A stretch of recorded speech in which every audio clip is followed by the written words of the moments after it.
et culture. Mais Mamie Magique va te transformer en anglophone maintenant. Il faut que tu parles français. Que je parle. Ok, let's do it. Oh putain, je parle français là. Moi bien. Depuis que là je suis français, tout le monde peut me comprendre. Tu peux nous expliquer un peu l'histoire du Bénin? Parce que c'est beau au Bénin. Oh, beaucoup.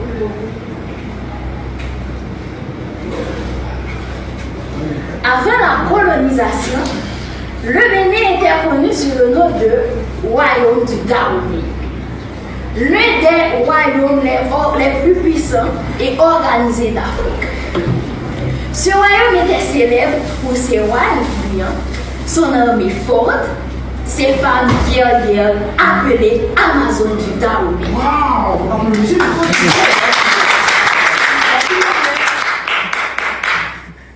Le Bénin a aussi été un lieu important dans l'histoire de la traite transatlantique.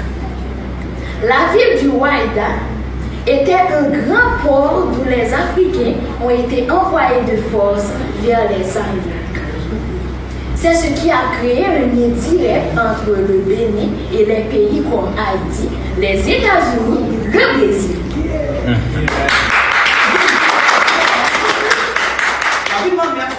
Chaque fois.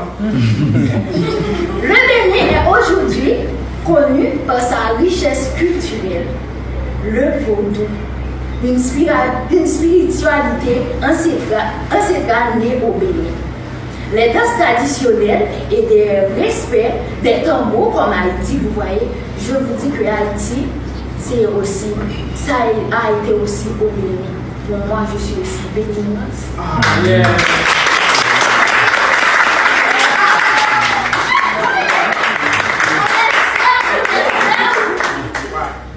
Tu as parlé du Bénin aussi, moi j'ai aussi parlé de mon pays, l'Amérique, parce que tu as parlé de moi aussi. C'est vrai qu'on a des nationalités différentes, mais moi et toi, on a la même couleur de peau. On est noir, c'est ça notre identité. Exactement. Donc on ne peut pas parler des États-Unis d'Amérique sans parler de l'histoire des Noirs. Donc je vais te raconter ça dans mon téléphone iPhone 17 Pro Max tout de suite.